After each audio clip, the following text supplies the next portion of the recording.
Hello and welcome to the very first episode of Human Insects. I'm Hazel. And I'm Nicky. Hello. If this is coming up in your in a different feed than you anticipated and you're wondering what on earth this is, let's just go ahead and set the stage a little bit from the end of the last episode, because we had kind of a big announcement come in what has become the penultimate episode of our previous podcast, Pod Spirit, 4 hours into a very long podcast. So let's maybe just kind of reestablish things and what's going on here, and what's going to change in the future. For anyone that didn't get like a Lord of the Rings movie into a podcast that we did. So just seriously. So we have functionally rebranded, kind of sort of rebooted, kind of sort of also just started afresh with a new podcast under a new name and a new feed, because our previous podcast, Pod Spirit, obviously was tied to Pop Spirit, a label that at the time I was running, but we made the decision back in February to shut it down and have been very, very gradually in the process of, kind of getting everything ready to shut it down. And we finally made the call to pull the plug on the podcast and switch to a new name and everything. We talked a little bit about it in the final episode. Well, second to final. I'll explain that in a second. Of Pod Spirit, that the episodes that we recorded, the 32 episodes we recorded, acted as kind of the perfect dry run for what we're doing now, which will no doubt be better and tighter from the get-go, which is very exciting to me. So the reason why I said that that last episode was the penultimate episode was because we technically are going to be recording one more Pod Spirit episode. The timing got a little fucked up. We thought we weren't going to switch over to a new name until after that episode came out. But basically, we are releasing a final compilation record full of brand new songs from all of the artists that were ever involved in the label.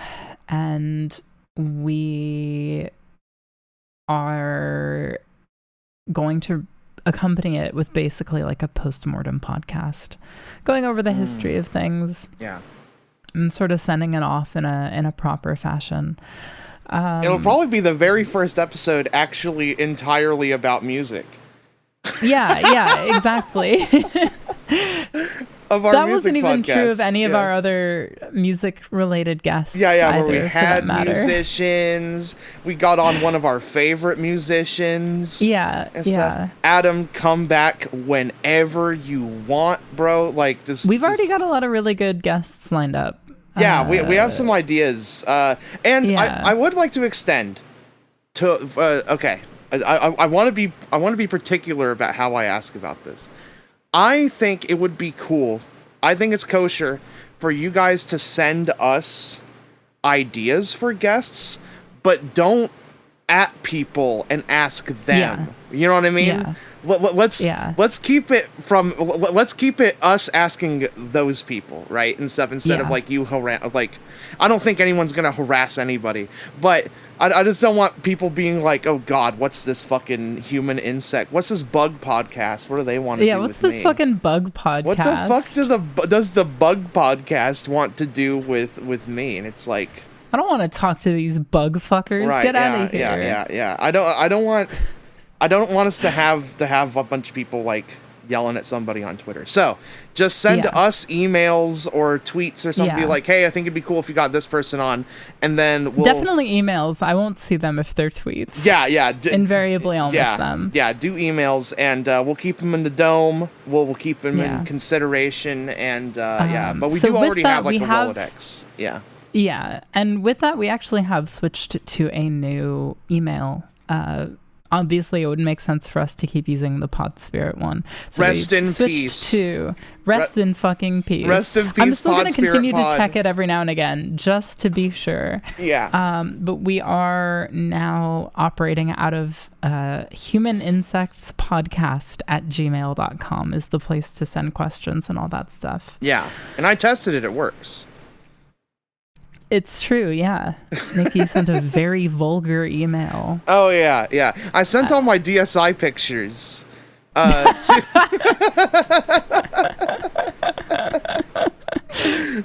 just emptied that motherfucker out, and I just put it in the email and sent it. And they all fit in like the email embed limit, file size limit. That's how small those pictures are. Yeah. They all just fit. It's pretty much just a giant collage, and of God knows what. I'm not gonna say. It's like that Korean horror comic, where like when you scroll down, it started animating suddenly. Oh yeah.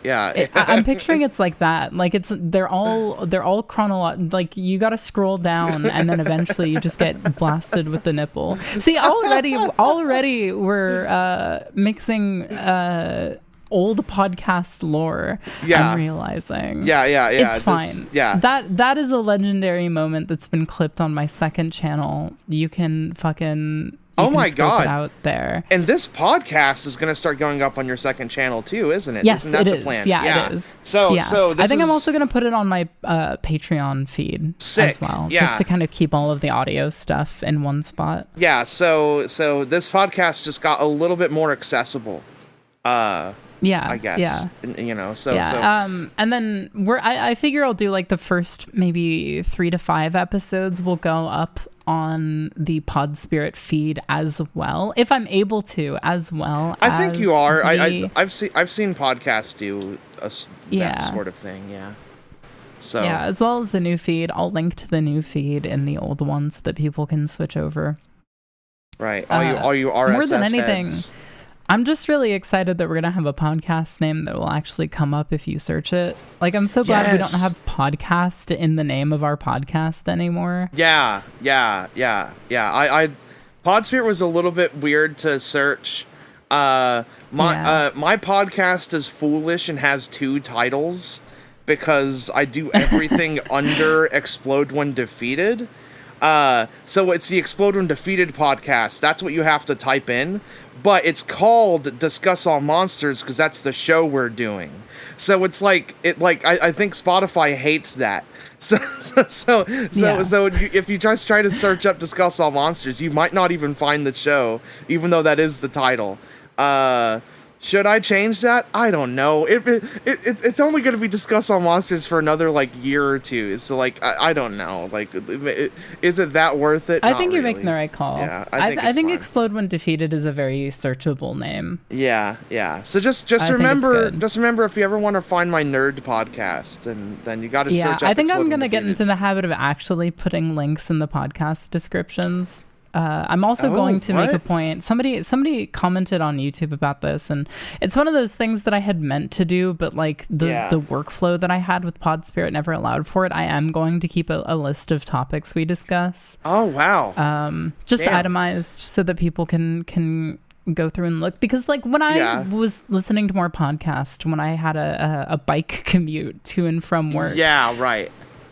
Podcasters would start talking about a thing. They'd say, yeah, I watched this thing. The name wouldn't really register to me. They'd talk about it. I'd be like, oh, that sounds awesome. And then they wouldn't say the name again. And I've been guilty of that on this podcast plenty.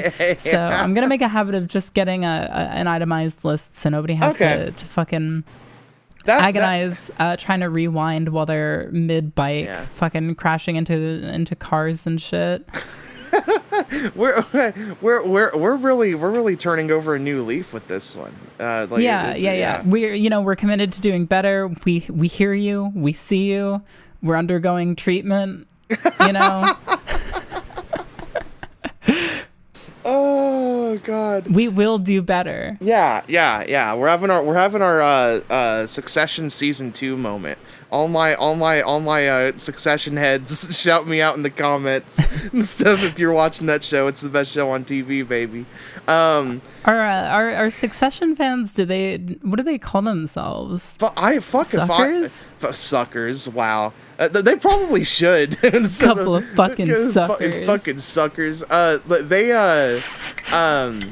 Succession is a really bizarre show because it has it's like a black comedy. Everything is dripped in like satire. It's like written by a British guy. It's written by the guy that wrote Peep Show, if you've ever seen that and stuff. So yeah, I've heard of it. Yeah, so it's like that kind of thing, but people kind of like uncritically look at the characters in a really weird way. Like I've seen fan cams for Succession characters, and it's like, guys, these are like literally everyone on the show is a monster, and directly like benefits from. See, when I see that, I'm just like, that's the same thing to me as so like people making fan cams for fucking Patrick Bateman. Yeah, right. Yeah, like it's like there's definitely a tongue-in-cheek quality to it that I really love. Yeah. Like it like just on its face, Succession fan cams are a fucking hilarious thought. Yeah. And like it's kind of a similar thing, though not completely similar.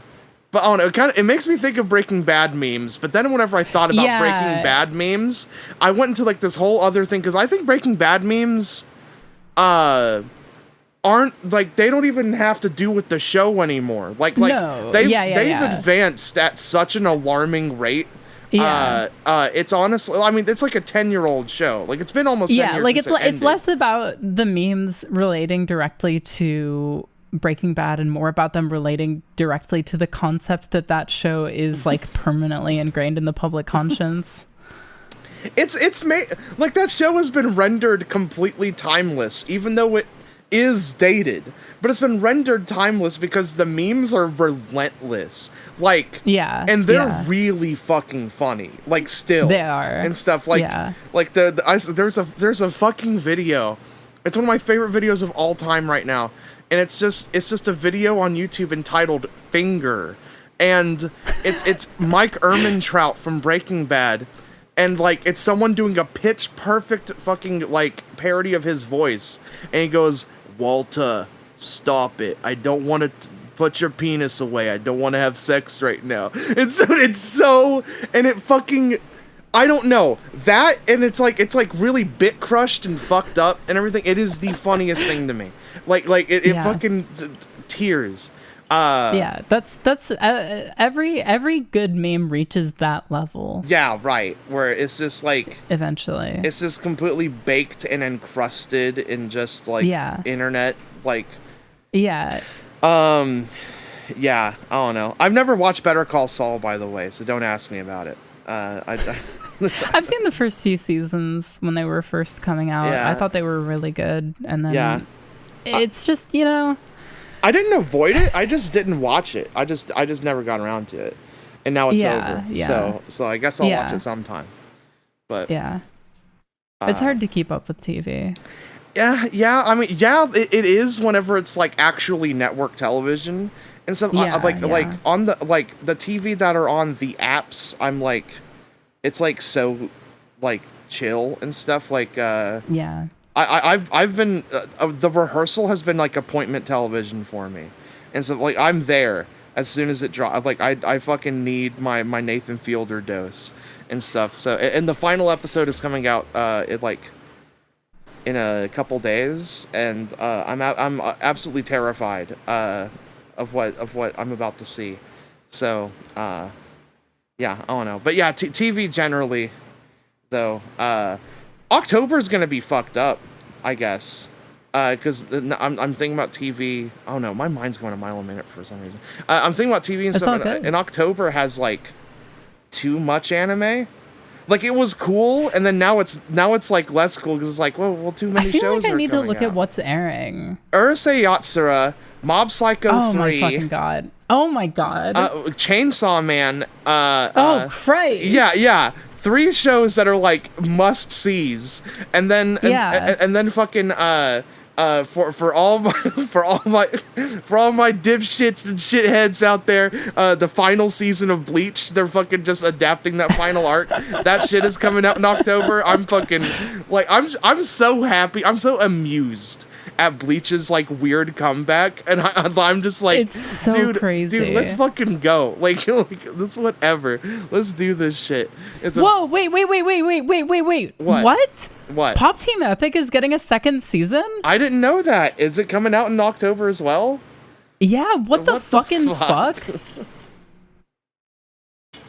Everything. There's actually a lot of good looking stuff this season. I might actually try to follow some anime this season. I've been waiting for this to happen for a really long time. I've been waiting for good there anime to come out, stuff that I could try. Yeah, watching like a good handful of stuff on a weekly basis. Yeah. Listen, I've been watching the Tokyo Mew Mew reboot as it's been airing, and I think like kind of in general lately I've been really enjoying having a consistent enough, now that I'm back from my vacation and I've settled into a pretty steady rhythm with work. It's been really nice to kind of fall into sort of like routines in consuming art. Yeah. I talked to you a little bit about it, but I watched Drive My Car recently. Yeah. And it took me 3 nights to get through it. And I'm sure there are plenty of people that would say, nah, you got to do it in one sitting. You're going to miss out on stuff. I'm not going to tell anybody. Something about having that to sit down with before bed and just kind of getting through as much as I could until I got too sleepy to keep watching. It was a really nice experience. And I feel like with the kind of movie that is and the themes that it explores are... it kind of wound up being a lot more perfect a viewing experience than I expected. Yeah, I actually remember the day that I watched that movie. I watched it on HBO Max. It was me and my sister, we made tacos, and we just ate the fuck out of some like big old tacos and stuff while just like watching this movie. And we just watched it like over the course of an entire evening and stuff, like paused a couple times for the dog or whatever, but like but yeah, but also watching it like piecemeal is like I think that's a pretty decent movie to do that with, because there's a lot of vignettes and stuff, like it's not like a super, and it's a very like beautiful, like I don't know, just like there is a plot, but it's just like it's just like something that like slowly unfolds. Like I don't know, it kind of is like a little bit TV in that way with its pacing. Yeah, but like I don't know. It's funny. Like the first night I watched up until the title card, which was like 45 minutes in. Exactly. Yeah, exactly 45 minutes. It's so sick. And then the next night I watched like another hour and 20-ish minutes of it, and I didn't have too much left to finish it after that. Maybe it wasn't quite like that, I don't really remember, but each time I found what felt like really good places to stop for the night, which was really nice. It's I guess it's more like, less to say TV, but I guess it's more like book paced and stuff, because you get a lot of you get a lot of the quiet moments, you get a lot of like time to sit and kind of like live inside of a moment with the characters. It's a really good use of like 3 hours, and like I feel like with a 3-hour movie you want to either stuff it with as much shit as possible so no one gets bored, but also still have downtime, so like there's an ebb and flow and stuff. Like I think the Lord of the Rings movies are actually like pretty fucking well paced, all like considering that it's 3-hour long movies. Like I think they're able to kind of play with their pacing fairly well. But like Drive My Car, it's pretty quiet and like slow the entire way through, but again like you're invested in the characters the entire time, and I don't know, it's just such a good movie. It's such a good movie. I find that a lot of time movies feel and obviously it makes sense why. There's this kind of like obligation at like a screenwriting 101 level that every single scene in a movie has to serve like several different purposes simultaneously. Right. Yeah. That everything needs to be really tightly layered. And like certainly there's a lot of very like tight layering. A lot of the film is very intricate in how it's put together, but I think where it succeeds is that it kind of has that quality that you really only get from media that's allowed to be longer form. With just kind of letting you sit with its characters and not really feeling an obligation to make those things feel like they have anything to like that like no individual thing that you see has these like really grand sweeping implications about the characters. Right. Yeah. Like you know when a moment is supposed to like mean something for the wider narrative and the themes, and you know when some things are just true to the character. I guess is what I'm trying to say. Yeah. I feel like you get a lot of like complete feeling conversations in that movie. You know? Yeah, absolutely. Like I think, you know, so many conversations, like, they have to serve a purpose. They have to have, like, bullet points they have to get through. But, like, with that movie and stuff, like, you kind of get people just having silent moments and kind of, like, talk. Like, I'm thinking about that dinner scene. And stuff, like, that was, like, a whole entire conversation, pretty much an entire dinner you got to watch. And then they leave at the end, and it's like, okay, like these people kind of came to an understanding and stuff, but it's not like they had to be like, they had to like dramatize and like kind of put everything on the line or anything like that. You know, and God, there's just so much in that, like in that scene, right? So much interesting character stuff, so many like really good lines, just like fucking like the amount of like interesting blocking decisions that occur in that sequence, like just all across the board. Like it's just such a rich movie. It made me immediately like have this very strong desire to watch everything else Hamaguchi's ever made.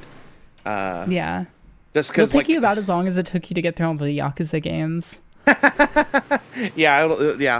be about the same.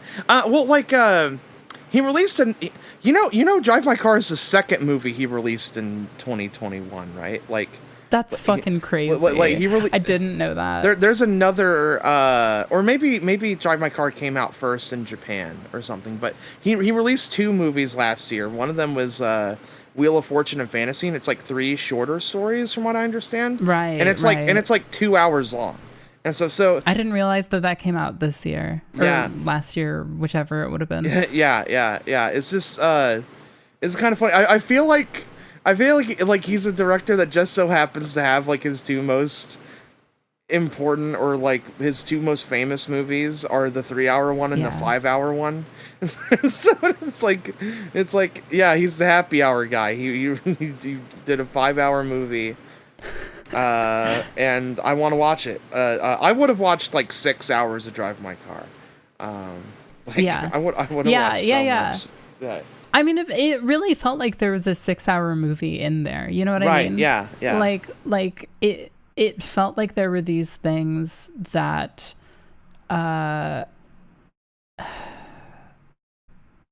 we didn't see and that we can sort of read between the lines of. Like I was talking to you about the character, the young actor. I don't remember the name. And how like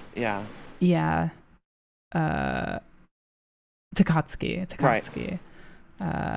Just how much you get of his character through these very sort of like minute moments that make immediate crystalline sense. In comparison to every other thing that you see, if that makes sense. Yeah, no, he like you only see him for short spurts, really. But every time you see him, it paints a very clear picture as to like what kind of guy he is and where he's at in his life. And like just sort of the stuff that he ends up kind of getting into. Yeah. Yeah, I don't know. There's something to a certain school of pacing, or like, I don't know, just I can't really put my finger on it, but there's like a bunch of movies that I really love that are like paced in such a way that it feels like I spent my entire day with it, even though like it isn't necessarily a long movie. Like I had a similar experience with Thief by Michael Mann, where like I felt like I had lived like a year with this guy and stuff, even though like and it felt like it was a long movie, but it was only like 2.5 hours or something, or maybe 2 hours 20 or something. Like it's not particularly, like famously long or anything. It's just like it's just a meaty movie and stuff. But things are paced out, and the scenes that are chosen make you feel like you've spent so much time. Like there's a scene in in Thief, he only thiefs like twice in the entire movie. One at the beginning and one like 3/4 into the movie, and the rest of it is like, oh, he's working his job at his car dealership. Oh, he's trying to adopt a kid and is failing because he has a criminal record and stuff, and he's like frustrated and stuff. Like you're getting to see like these like more intimate sides of this character, so it makes you feel like you've really, like, it kind of stretches out like how much time you feel like you're spending. Because it's just there's so much understanding going on with you emotionally. It's super cool. I love it. But yeah, so you released a video. Yeah, I just did today. 1 week ago, as of this episode going up. Going up. Not on a Tuesday though. On a different day. But on a Wednesday. On a Wednesday. Yeah, that's true. So yeah, I guess that's another change. Is Wednesday drops, not Thursday drops. But Yeah. But good video. I mean, it's it's Thank you. It was just nice to see you kind of crystallize and put in a bunch of thoughts of stuff that, like, I know we've talked about. A handful of those things, and then like I've also DM'd you and went like, damn, you're playing a lot of fucking Toho on Backlogged. And so just like so it's like remarks about some of the stuff that I saw. It was fun. As I was away and as I was consuming so much, I kind of went like, obviously I don't like to think about the business side of my channel very much, mostly because I have the privilege to not have to begin with. I've seen a lot of success just kind of doing the things that I want to, which I'm very, very grateful for. But I know that a lot of time when you go a while without uploading, your first upload back kind of suffers a little bit. So I was like, well, you know what? I'm going to be rusty. I'm not going to want to come back with something really gigantic, because that's only going to extend the amount of time that I'm away. Let me just pop back in with something, low stakes that is still fun and that I still feel very strongly about. And I think that wound up working in my favor. It's a really good call, I think. Like the video is great. It's super chill.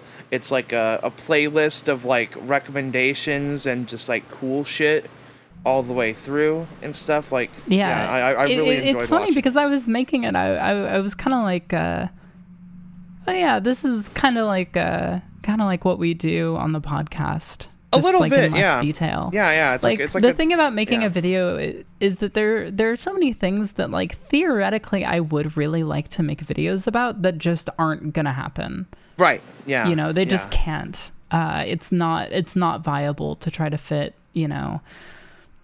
everything that I have to say and everything that I want to talk about into into whatever videos. Like, I have so many more video ideas than I can necessarily immediately pursue. So being able to just kind of chat without that expectation or that stress of needing to say literally everything there is to say that I have to say about a thing. Right. In a format like this or in that video is a lot of fun and is like genuinely very like relieving to me. Yeah. It's really great stuff. Yeah. Do you want to? Oh my God, we have a few questions.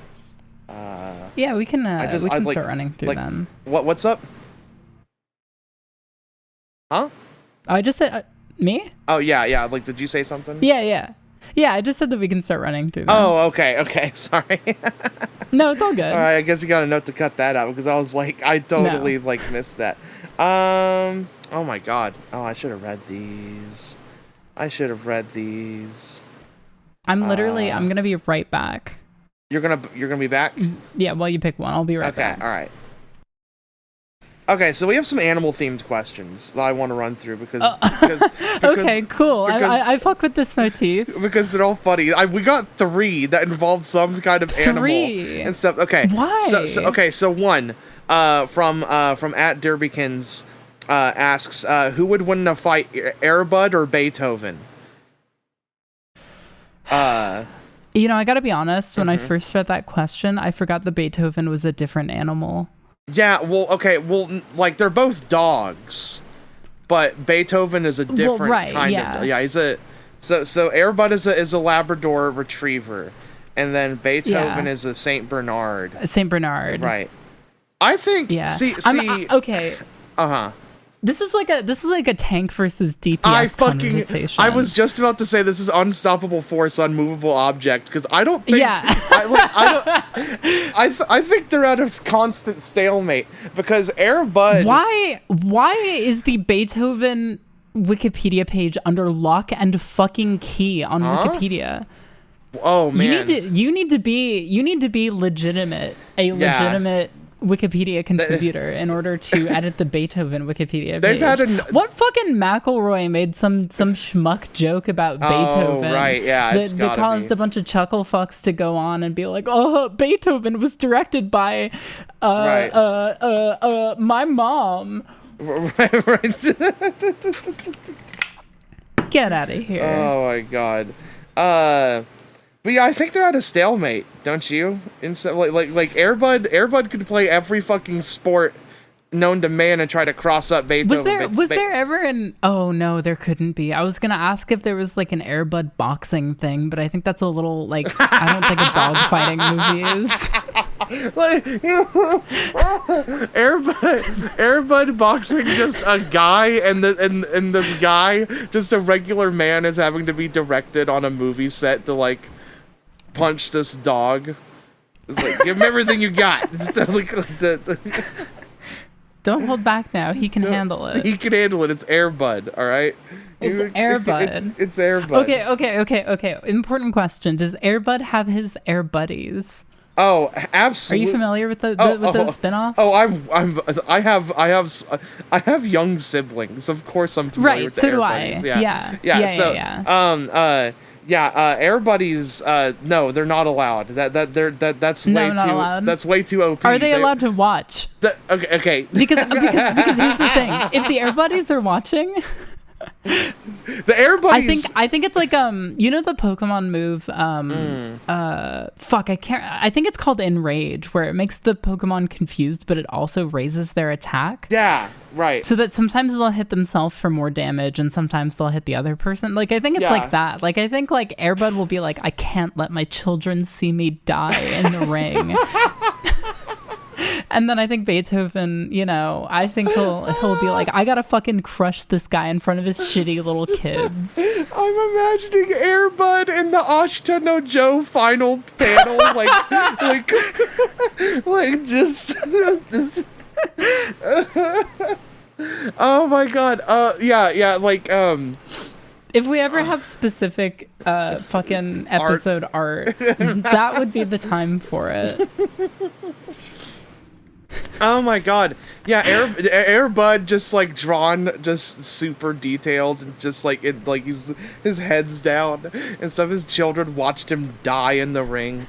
Fucking Yeah, well, I was gonna say the Air Buddies are OP. They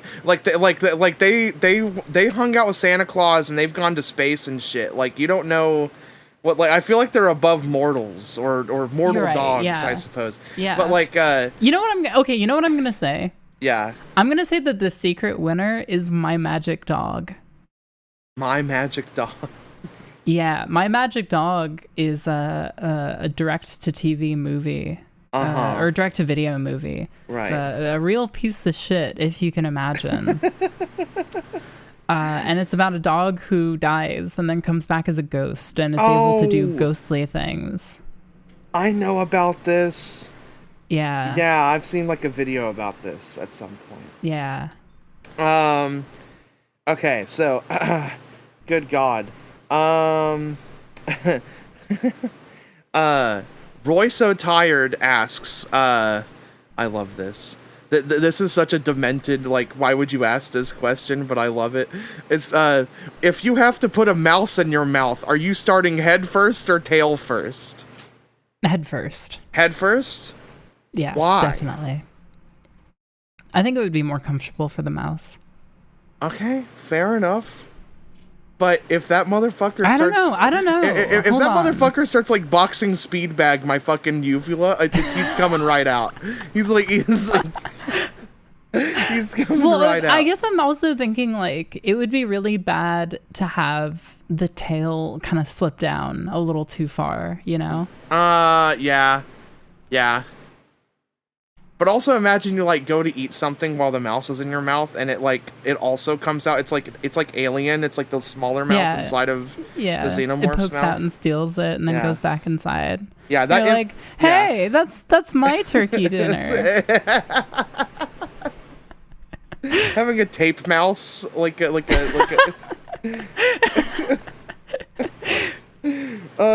last animal themed question by at current quiet is one animal will be given one animal like species will be given human level intelligence and appointed as inheritors of the earth after humankind leaves.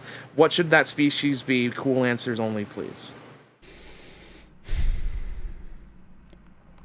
So sorry, read the first part to me again. Oh, okay. They get speech and what else? Or is it just speech? They get speech and intelligence.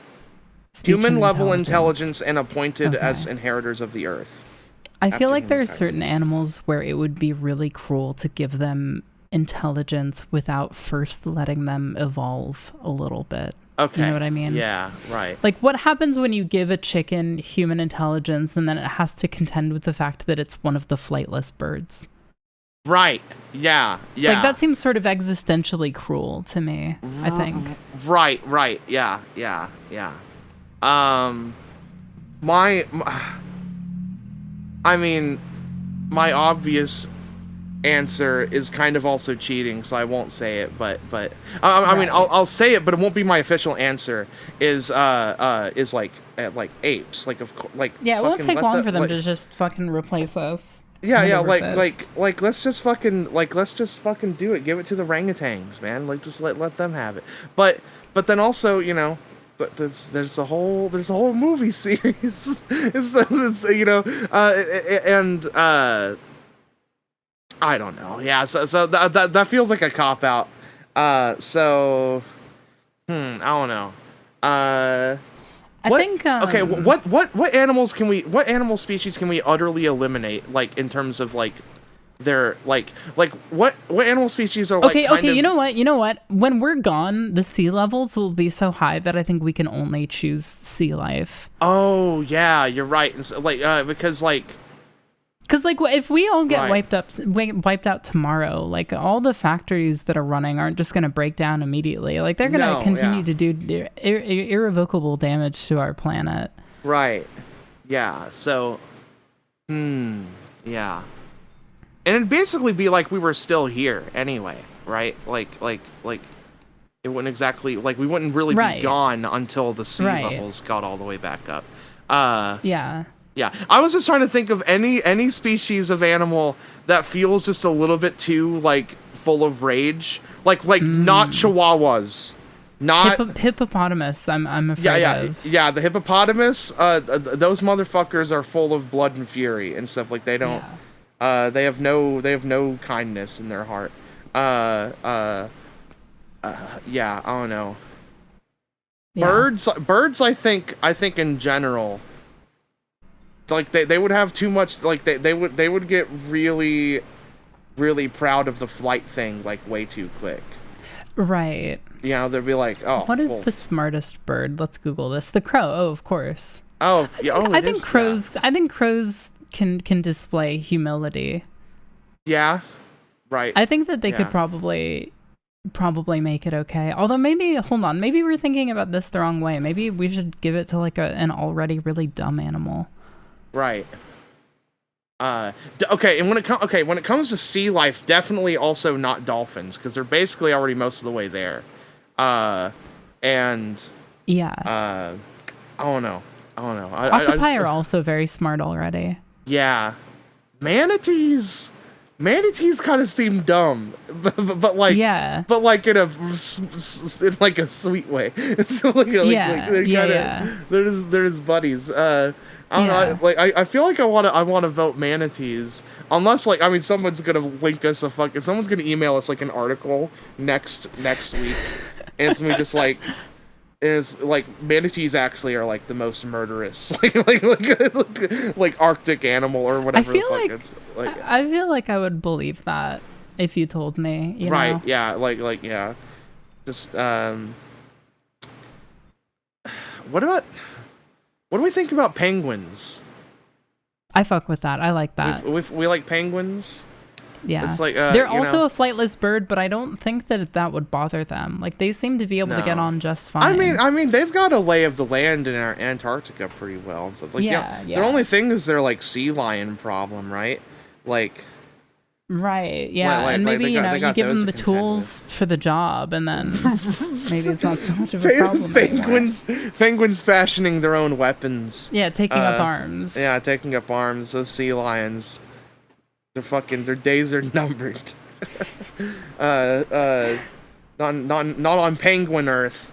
Yeah, penguins might be a pretty good candidate. Yeah. I mean, they'll be centralized to oh, you know what though? The ice caps will have melted. Oh shit. You're right. God damn it. You're right. Their dominion is yeah, they're not really going to come back. Yeah. Once we're gone. They won't be penguins. They'll be lost.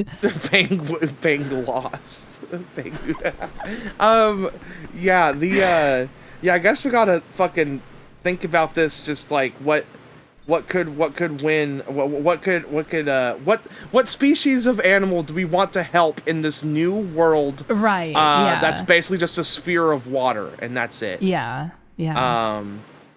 So who needs our help? I'm gonna give it to the pistol shrimp, I think. Oh. Like at this point, it's like full chaos. You give a pistol shrimp full intelligence, right? Yeah. Or I think I'm confusing the pistol shrimp with the lobster that can shoot laser beams. I've talked about this like 9 times on podcasts before, but I don't fucking care. I'm always thinking about that MF. I want to see pistol shrimps learn how to train themselves and get even stronger, and then and then they start like Goku punching through sharks like Piccolo's chest like in Dragon Ball and stuff. They're just flying through motherfuckers, just absolutely just causing mayhem. Yeah, it was okay. So we're just making sure that this world definitely we're gifting this animal sentience so that they send it even further into chaos after we're gone. So we're taking everything down with us, I suppose. Yeah, exactly. Yeah. It's a little bit of a cruel answer, but Yeah, it's like it's it's like the anti-vegan answer. It's just turning the animals against each other. So just go get them. Yeah, good questions. I'll read some more later, but yeah. What have you been That's a good listening first batch. to? I'm glad that you saw the symmetry in there. Oh yeah, because I just like was reading them and there was like 3 of them and they all made me laugh. Yeah. And I was like, okay, fine, I'll do all 3 of these. I've been listening to freaky rock music from the turn of the millennium. Freaky rock music? Oh fuck! What a strange happenstance that we're listening to weird guitar music from the turn of the millennium. I know. What Could you fucking imagine? Yeah. We found a band. Which band was it that we found that we're talking about today? Because I feel like we found a couple. We did. That's true. We talked about Cowpers on the last. We did. Podcast. We did. Cowpers is the shit. You gotta shout out a little band called "There's a Light That Never Goes Out." Yes, named after the Smiths song. Do they sound literally anything like the Smiths? Absolutely not. Nope. No way. They sound way fucking cooler than the Smiths. They sure do. They're fucking awesome. Some of the most disorienting screamo I think I've ever heard. It's like the way that they play with rhythm is like completely inconceivable. Yeah, it's like they put you in an oil drum and shake you around a bit, you know? That's like the thing. There's like, I don't know, that feels like the mood of it. Is just kind of like just shaking you around and just disorienting you, dizzying you and stuff. Cause like I don't know, the drum tracks are just utterly fucking like head spinning. It's awesome. Yeah, it's really crazy how much screamo came out in that period of time, and like obviously a lot of it sounds similar. Like that's how subgenres are by nature, but just like how many ideas there were in that moment. Yeah. It's wild. It's wild. No, like there's just I don't know, like you throw a rock, you know, and you'll find like 3 at least pretty fucking interesting like screamo Japanese bands in your recommendations or something. Yeah. It feels it's almost never failed me to just like go onto my like recommended thing on Spotify and just click on some like genuinely like incomprehensible album art in Japanese, and the related tags are like a bunch of screamo stuff, and then it's just, well, again, just some of the coolest stuff I've ever heard. Yeah, I mean, it's really it's just wild the degree to which I see 40 monthly listeners, 12 monthly listeners, whatever the fuck, and I go, okay, let's fucking go. Yeah, it is really, I don't know, it's just completely wild. I also, speaking of disorienting, I was showing you another band called Kuukan gendai. This fucking, I described it as like how did I describe it as? It was like a math rock band with like Captain Beefheart in there or something. Like it's just completely just wonked the fuck out math rock. Like just so many rhythms that just involve like a full pause, like just over and over again, and it's like so many of the songs are just playing with a very specific rhythm, and just messing with it just the whole time. It's definitely not on like the Beefheart thing is kind of like it's kind of a joke or whatever, because it definitely is like a lot more listenable, but like it's just really really weird stuff, like really wonky stuff. And I guess I'm more so talking about their 2009 album, which is what I was jamming and stuff. I think their later stuff is like a little bit less like, I don't know, just kooky or whatever, but I think it's still like as like interesting and weird, but I haven't really dug into that as much. But man, yeah, I'll have to listen to the other stuff that they've done, because I just listened to a bit of the record that you sent me. Yeah, it's just absurd. It's just absurd stuff. I also listened to something else that you had recommended me, which is the first moneen record. Yeah. They're a Canadian emo band. Yeah, just Canadian as shit. Emo as hell. Recording songs in the turn of the millennium. Like, what more could you want? That first album is like weird. It's like I mean, I said it to you and stuff. It kind of clicked for me because I'd been listening to it for like weeks. Like, I've actually been listening to that band for like months, just kind of sitting on them because like I don't know, they're interesting. They're like that marriage of like kind of like emo and power pop and pop rock and stuff in a lot of ways. Their third album gets a little post-rocky even and stuff, but like there's like just like a sort of, I don't know, there's like an ingenuity to it that's like pretty fresh sounding, that like kept me coming back over and over and over again. Like, I've listened to them like way too much this year already.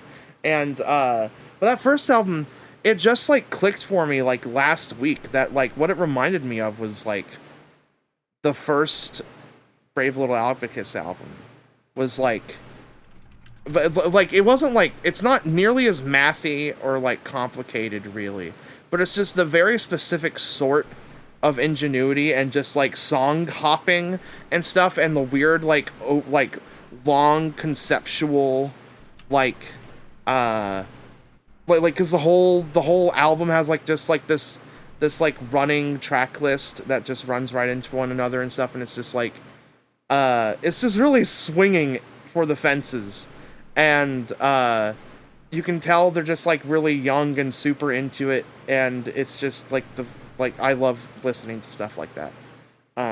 It's awesome. Yeah, it's definitely in line with like BLA's first record. First full-length record, I mean, where it is just like a lot of riffs on top of a lot of riffs, very sort of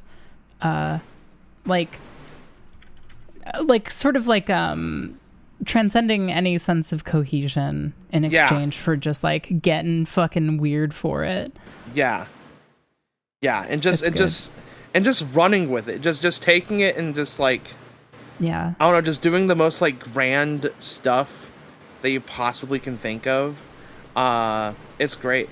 I think their second album is actually even better, and it like kind of sheds a lot of the like Brave Little Abacus isms. So it's kind of weird because it's like it's like a little bit more like outwardly just like polished and like I almost want to say power pop because it's very driving, but it's like, but it's not like Weezer, you know. It's not like or like anything like that. It's just like they were playing shows with My Chemical Romance on that around that second album. That's like 2003. Yeah, that makes sense. That makes sense. Yeah. It's like 2003 or so. Like, and I know this because I watched the My Chemical Romance Nardwuar interview, and they talked about playing with moneen, like because Nardwuar is like, you're playing with another Canada band, and so it's like starts naming off a bunch of Canadian bands they played with and stuff, and like they talked about moneen, and I was like, oh, it's that band, and so like it makes it like it's like that, it's in that realm of like emo, like and rock, but like it's just I don't know, it's just really well executed. That second album is so well done. Like, there are some songs on that thing, and it's so good. But yeah, I don't know, just really cool band. I made a funny post about them on Twitter that got way more likes than I expected, so that was funny. But it's all love to them. I also have been listening to, and I feel like if we ever did, I don't know like what we're thinking we can do for special episodes of this show, but if we ever did another discography dive, I feel like one of the strongest contenders has to be Motion City soundtrack, right? Yeah, absolutely. Yeah, 100%. I've been listening to a lot of Motion City soundtrack. Particularly... That's such a goddamn good band. Yeah, particularly Commit This to Memory is just one of my favorite albums ever made. I gotten... sometimes you really get into a mood and boom, you're listening to Commit This to Memory. You don't know how you got there, and it's just and you're in your feelings about it. And then I've also been jamming the fuck out of My Dinosaur Life, which has the most unassuming cover. The cover is stupid. I honestly don't like it very much. It is literally the most of its time cover that you could possibly you look at that and you think about what fucking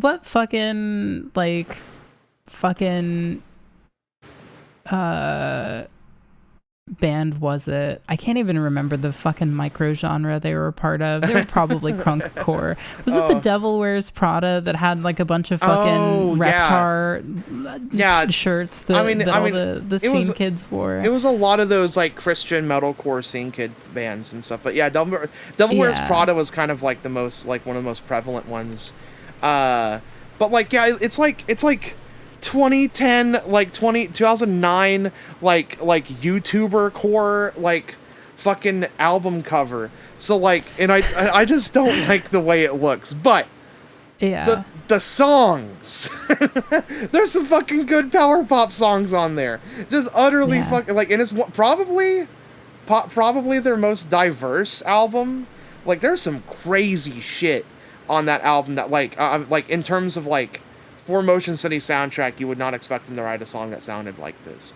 And so it's like a really cool album. And I think in high school it used to be like probably my favorite one, but as I've gotten older, it's like, okay, no, like Commit This to Memory is unimpeachable. Like it's just a masterpiece. But I really did love this one in high school. It's like My Dinosaur Life just has like just so many just perfect like pop rock songs and stuff. Like the Her Words Destroyed My Planet is like probably that's so good. Yeah, it's like maybe one of, if not my favorite Justin Pierre performance on a song, because he like the bridge on that song and the final chorus of that song, he like sings it so extremely pissed off that it almost like betrays like the sound of the song in like the coolest way. And so like he's so goddamn like angry at himself in that song, but it's like this fucking almost cutesy sounding like it's got the little like it's got like a kazoo like sort of thing going on in the like refrain. It's like it's like really silly, and like that's like what Motion City soundtrack is like perfect for, is like kind of just silly, like fun pop rock stuff with like absolutely just like crushing like performances and lyricism that like just ground the entire thing and just make it just work. Like they're able to make so much of their stuff. Like if it was performed or written by any other people, like group of people, it wouldn't work nearly as well. Absolutely. Yeah. I think there's just so much honesty and earnesty packed into every little piece of their work that it's really undeniable. Yeah. Would you say that Commit This to Memory is Mark Hoppus's best work? I've been saying that. I think I've been saying that. Like, yeah, Mark Hoppus's greatest achievement in music is recording that album for them, and making like some pretty key like songwriting choices with them too. Like I think Time Turned Fragile like wouldn't have happened the way that it did if he didn't make like a few suggestions to them. Like I was watching some interviews about it and stuff, and like they were like, yeah, that was like Hoppus came up with the idea for that structure of that song, and it's like, oh well, that's like the thing that makes that song so good. That partially is the way that it's structured out. So yeah, it's super super fucking good. I love that band so much. I will say I am still a big fan of the odd Blink song. They wormed their way into my heart, you know. That something like that just sort of does. Yeah, I am not ashamed to say that the self-titled works for me more than it doesn't. That there's the self-titled Blink album is like, there's some cool stuff on there. And it's kind of so cool because it's basically Boxcar Racer, but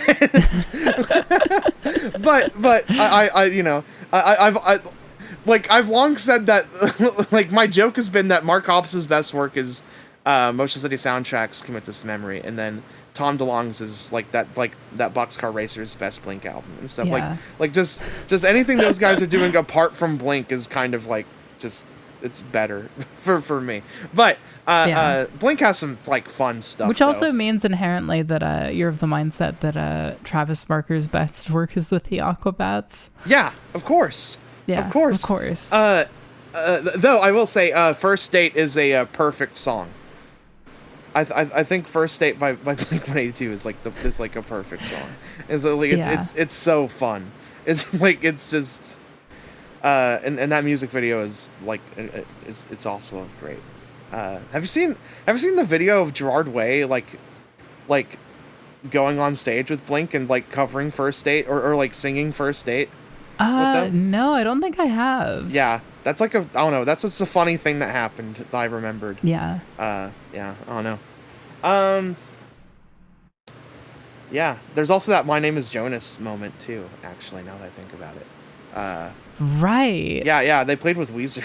the Danger Days era was weird. And so they were just like they were just a pop rock band. Like they were just playing with like those guys and not like the like grungy stuff. I don't know. Do you want to look at more questions for a little while? Yeah, sure, that sounds great. Yeah. Do you have are there any other topics you wanted to cover before?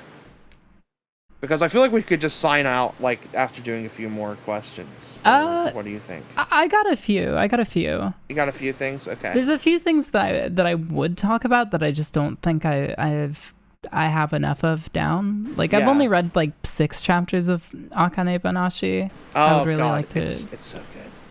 I would really like to read more before we talk about it here. Yeah. So we'll just save it for next time. You know? Yeah. Yeah, we'll just save it for next time. It's not a big deal. Yeah. Okay. Thal at not Thal says this is just for you because I have no experience, but experiences with Linux and when it's useful in making content / archival work. I don't know if you have any opinion. Almost never. Okay. All right. I predominantly use it because it's a lot more lightweight and it gives me a lot less of trouble than Windows does. Yeah.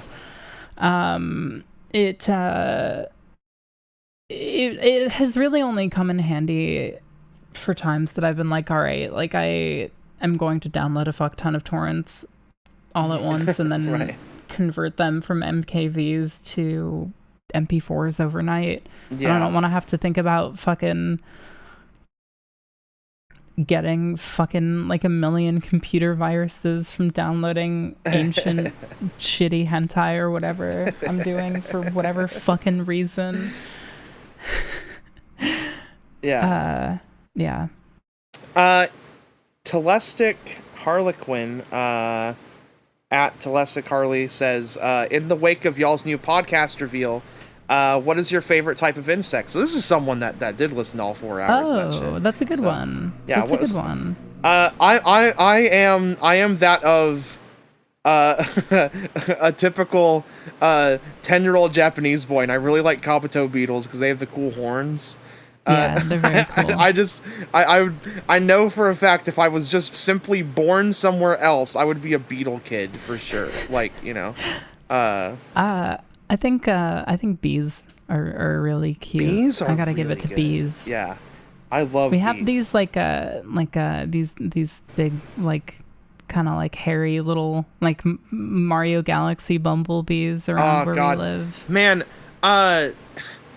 Mario Galaxy, like what they did with the bee stuff in that game is like some of the most like texturally like memorable stuff in any video game. The way that the bee hair and the honey and stuff looks in that game, it sends me back like Winnie the Pooh, in like a Winnie the Pooh type of way and stuff, like with like the texture of Pooh like dipping his hand in honey and it just like goopily falling out and stuff, like not even, you know, like, it's just that sort of thing where it's like that just like needles its way into my mind where I'm like, I know exactly how that feels and tastes just based off of just looking at it.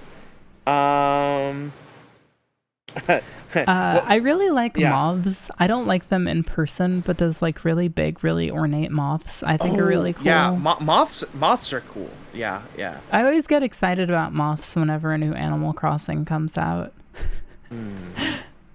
At Moonlit Pebbles asks, and I'm gonna modify this. Oh.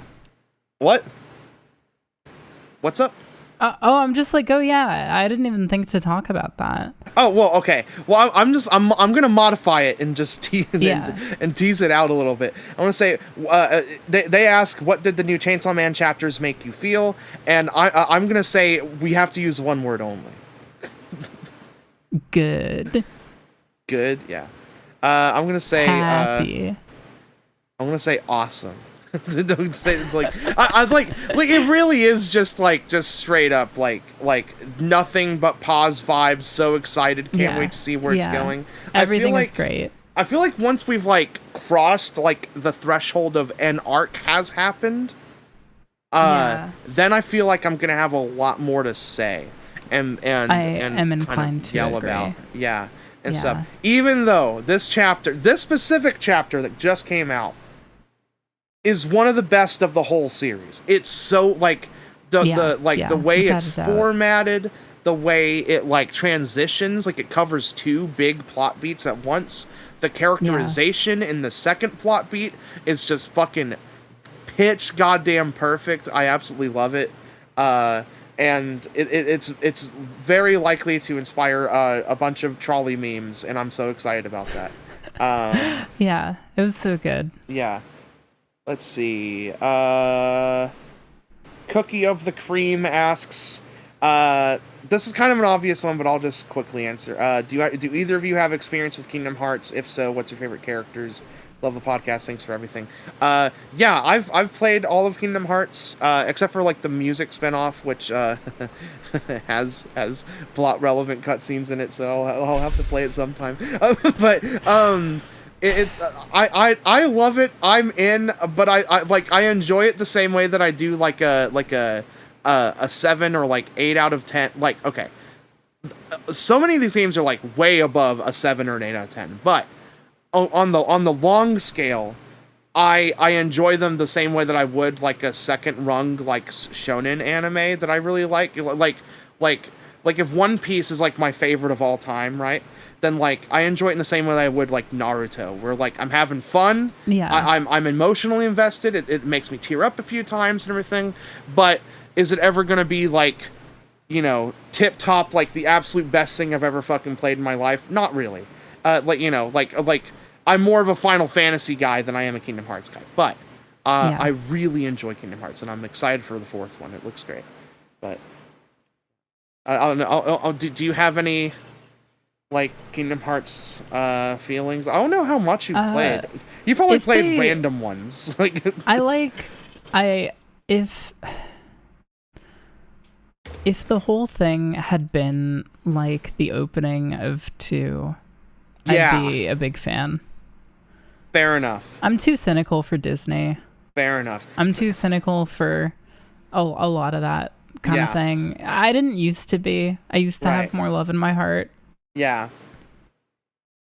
I think, I don't know, it's like I think it's like a very specific flavor of Disney that like I'm still chill with, that hasn't completely fucking like turned me dead-eyed or whatever. Yeah. The next one possibly having like, you know, if it has like Star Wars or Marvel stuff in it and everything, I'm definitely gonna glaze over and stuff. Like I don't know if I have like the wherewithal to like have fun with that, though. Like I mean, I guess it depends on how they execute, but Yeah, but my engagement definitely like I'm a fan where like like my engagement has almost nothing to do with the Disney stuff. I like the Disney, like it's all right. Like Donald and Goofy, I like those guys. They're cool. Yeah, I like Mickey Mouse, but but like almost like the by far the least important thing to my excitement of something is like trying to predict what Disney worlds are in there. I don't give a shit what Disney worlds are in there, really. They could put they could put fucking like literally like like Home on the Range world. Like I don't give a shit. Just give me more Kingdom Hearts to play. You know what I mean? Like I would like it more if Chicken it was Little like that, World. I think. Like just like the most unremarkable Disney movies. Right? Yeah. like if it was more. Oh my god. Yeah. But either way, let's see. Cat Rollum asks, and I think this is kind of an interesting angle to this question. Favorite adaptations that have strengths and weaknesses. So like Trigun versus Trigun Maximum, or Fullmetal Alchemist versus the manga. I'm gonna go ahead and just say like maybe just like I'm gonna think about shouting out like my favorite like of those or something, or one that's interesting to me. I have to think about it though. I've not really thought about this one. Yeah, I am actually having a pretty hard time recalling. I think Fullmetal Alchemist Brotherhood is like really cool, though it is flawed in that like it kind of speeds through the beginning portion of the manga and stuff, and also like the very first episode is like a made up just like one-off story, which is like it's not a choice I hate, it's just a weird choice, but like oh my god, I hate this is I was talking to Wyatt recently about this show. Wyatt's my podcast, he's my co-host for my other podcast, and he was like, yeah, I really need to be on your new podcast, because there are so many times when you guys get a question and you're both like, wait, I don't know, and then he's sitting there is like, I have the perfect one, let me in there. So now whenever we get a question like this and I don't know, and I did pick this question, so it's my fault, but like I have like a Wyatt in the back of my head like yelling at me. I really wish I had an easy answer. You know what? I'm going to say, you know what? Here's my easy answer. I'm copping out. I'm sorry. Akira. Akira. Yeah, I was desperately trying to find time to watch that before this podcast episode. I downloaded a fucking 2K rip of it. I was so excited. I was like, we're going to talk about it tomorrow, fresh after having seen it. I just got too sleepy. Next time. Maybe I can rewatch it or something. But Akira is so cool. It's like the most like cool and interesting version of that, because it's both by the same guy.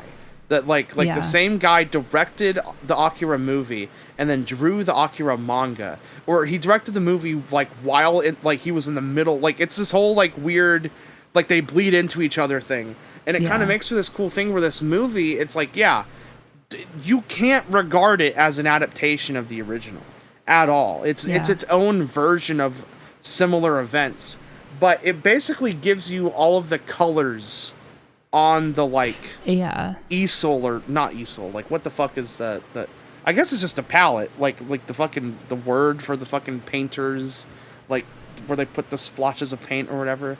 Isn't that the palette? It's just called a palette, isn't it? Or is it? Yeah, like the physical object, or the physical.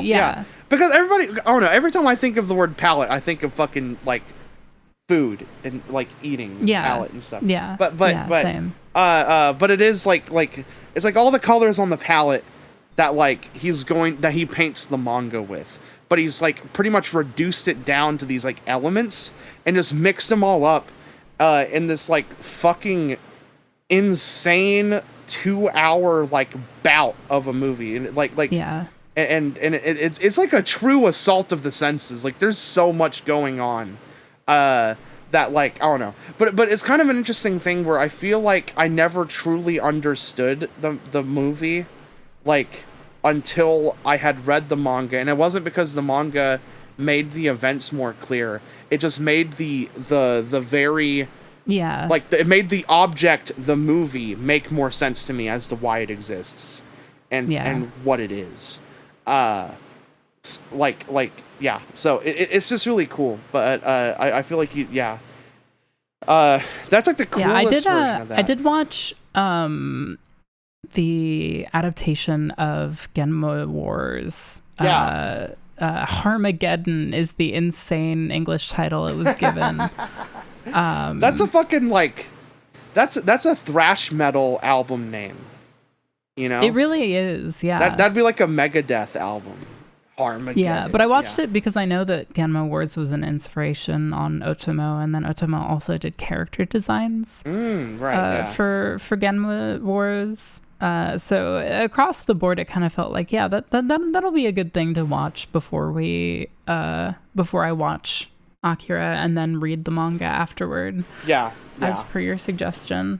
That's what I would do, is to just watch the movie, take it in, try to attempt to understand, but don't worry too much about it, and then read it and be like, oh, and then maybe watch it again once you're done. And so it's like another thing you could do. I've seen Akira, might be the movie I've seen the most times. Oh wow! That's not literally okay. I've still never seen it. It's fucking ridiculous. I don't know. I don't have a good excuse. Okay. That's kind of a lie. I feel like maybe the movie I've seen actually the most times is that's not literally just some movie from when I was 4 and just because I've watched Tarzan on VHS a million billion times. Right. It's either Transformers the movie 1986 with all the hair metal in it and the just complete insanity of a story and stuff, and Optimus Prime dying and everything. It's either that movie or it's Akira, because Akira is a movie that's such a you duo. I know that it's one or the other. It's so good. Akira is one of those movies where there was a stretch for a while when I was kind of around people a bit more and stuff a few years ago, where almost every time that I would find out that someone hadn't seen it, I'd be like, oh well, I have it, let's just watch it right now. And so I'd this is, which is kind of an insane thing. Yeah, that's how House became one of my most watched movies. Yeah. It's kind of an insane thing though, thinking back on just the content of Akira. There's a lot of intense stuff in there, and I'm it was just just to chill out watch. Just watch this easy breezy fucking ultra violent it's just fucked up piece of media. I have a few more that I think are pretty good that I don't know that we've answered a million times. Wizard School Dropout. Oh, what's up? Oh, I was just gonna say on that note, the Genma Wars movie it's really, really hated among anime fans. Yeah. It's a goddamn mess, but it's a fucking spectacle. It's insane that something that lavishly animated came out so just messy and confused. Yeah, it's I'd really like to dig into its development, because it seems like the kind of thing that doesn't really happen ever. It's always so weird when something like that happens with an animated film. And it happens more than, it happens a lot. But, it's always such a weird, cognitive dissonance for me, because animation, in and of itself, is such a methodical activity. It's something you have so many chances to rethink what you're doing, while you're doing it. And stuff, and but I guess you blow that up on a scale of, 1,000 people, animating something, right? Then, it all gets messy, especially if you don't, if you have higher ups that don't know what they're doing. But sorry, Wizard School Dropout asks, what are the worst and best JRPG protagonist designs you can think of? My go-to worst is the the Final Fantasy Tactics A2 pizza cutter guy and stuff. No, I love that dude. I love that dude. It's kind of endearing, so I can't truly hate it. Best best, I kind of want to go with like, oh god, why am I forgetting his name? But the kid from the first Ni no Kuni, he has like, you know, just like a cute little red cape and like a green like jewel or whatever and stuff, and like a little wand. Like I love that stuff. I loved it like just super reduced down, just like really like just good cartoony, like 70s anime, like little like design. So I don't know, that's one of my favorites. And I also like Cloud, like, of course. Cloud's great. Of course. You really can't go wrong. Tidus, love that guy.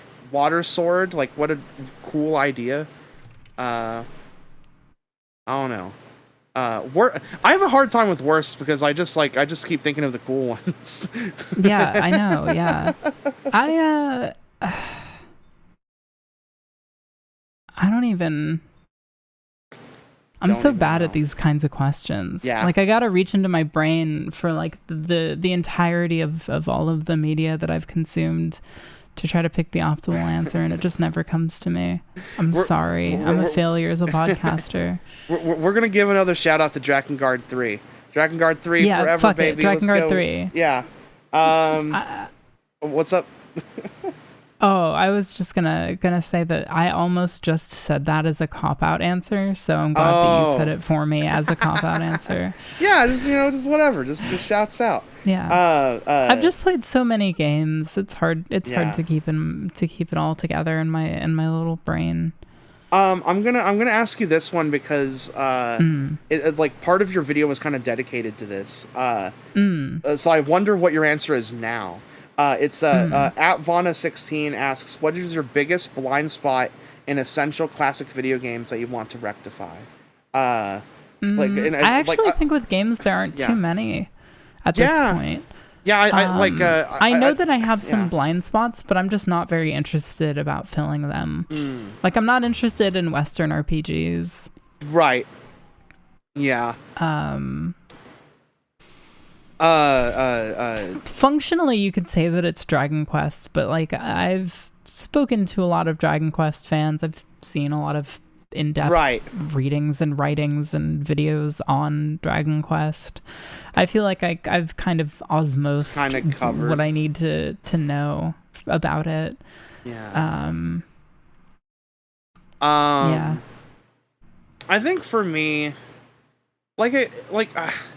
kind of Western RPGs, but I've tried so much that I've tried it like several times. I don't know if I ever will get in, but my last kind of bastion of that is kind of like the really old school, like basically like doesn't even matter about the combat type. Like Planescape Torment, I've heard is like great because of like it's so much story. Like it's just so much reading, and like I can get down with that. Disco Elysium seems cool. I also there's a fucked up like RPG progression system pervert like inside of my brain that kind of wants to try out that new like Diablo that's coming out next year, because the Diablo 4 looks like stupid. Like, I don't know, it just looks like such a like a butthead caveman game and stuff, and like you're just like blasting demons and shit. Like, it's like Doom, but it's top down basically, and you have like a sword or something. And there was like that Xbox thing over the summer, and they like showed like the skill tree, and then they zoomed out, and it was like absurd.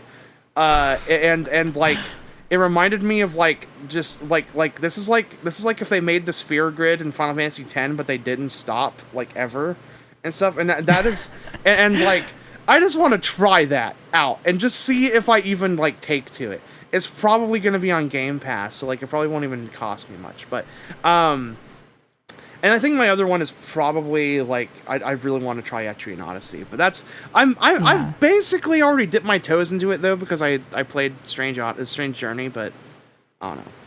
Yeah, I feel like Shin Megami Tensei is definitely one for me where, again, like I don't think those games are really for me, and I feel like I've osmosed all I need to osmose.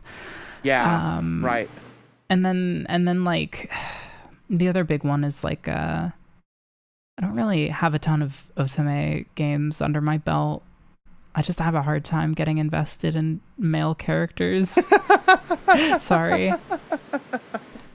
Yeah. But I know that that's something that I should definitely put more time into. Yeah. Because I know that number one, I know there's a lot of really good stuff in there. And number two, I know that there are a lot of very important titles. Yeah. This is pretty that lineage. This is pretty separate from that. I don't know, just because I don't want to make I don't want to segue into this and then make it sound like I think this is an otome game for some reason.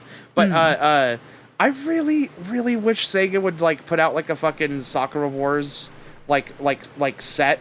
Just like the first 4 of them or 5 of them. Yeah, and just throw them on PS5. More of them are getting translated now, which is really nice. I played a little bit of the Sega Saturn original when it got translated, and I was really enjoying it. And then, like everything in life, I got distracted with something that needed my attention more immediately, and I never got back around to playing it. Yeah, I played the newest one, and I think as time goes on, I think that was a pretty poor way to try to get into the series, and I think they basically failed at what they were trying to do completely and utterly. But because I don't know if it sells the series very well at all. And the combat's horrible. It's like Dynasty Wars but more mindless. It's like they dumbed down Dynasty Warriors, which like you can't do. That's like functionally impossible. I'm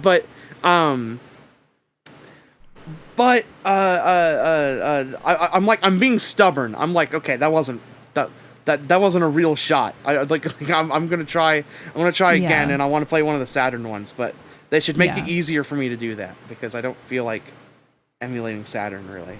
I'm gonna close this out with my dear friend, my dear sweet friend I've had for like a very long time, Cody, sent in a question, and the concept is just so fucking stupid and funny that I love it.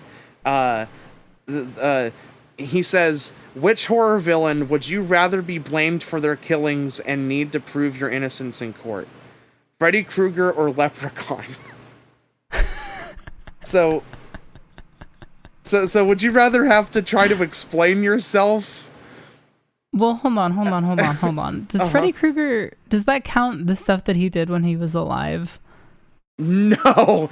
I'm gonna say no because Freddy Krueger well, I don't know. He died because that question's not fun anymore if we include the... No. Okay, yeah. First off, yes, it's not fun anymore if we include that. Also, too, he already paid for that sin by dying horribly in a fire, right? And stuff that's true. Yeah. But, so all the stuff in the movies are unpaid sins. He's just doing those sins for free, and nothing has convicted him or anything like that. Leprechaun's out here smoking weed though, and like. killing people in space. Yeah, in space. I love that he said Freddy or Leprechaun and not Jason, like at all. No, I like it. Yeah, I gotta go with Leprechaun. I think. I feel like Leprechaun's probably done more like. Okay, like Freddy Krueger has probably done more heinous stuff, right? Yeah. Post-death, Freddy Krueger has done more like heinous, more like absurd, like, oh my god, like that's a lot of blood. How do you even get that much blood out of a human type stuff? Like it's like you're going to jail forever. Like there's no way you can explain your way out of it. But I feel like some of the Leprechaun things are so inexplicable and borderline embarrassing. I feel like that is true. I feel like maybe I would rather have to try to explain my way out of. Do you think performing crude limericks counts as public indecency? Because that would be a pretty shitty one to have to uphold in court. If I were the judge, I'd count it. I'd put in some counts of that too. I can't handle that stuff. Just like people like, I don't know, acapella-ing in public and like. Right. Doing fucking like flash performances like unprompted. Like I can't handle that stuff. I have to leave. I was at a grocery store the other day and the overhead started playing the Pokemon theme song. And I shit you not, the first thought I had, like genuine like anxiety, a genuine spark of anxiety broke out in my head, and I was like, oh God, what if people start a flash mob? Why did I think that would happen? Hazel, you know what city you're in. Like you know just how possible that is. Truly. I know. Yeah. It was like such a genuine anxiety that I didn't share it with Alyssa, who I was there with, because I thought she would think it was too stupid. But that was the thought that I had. Like, I could normally have that fear here, right, in Tennessee.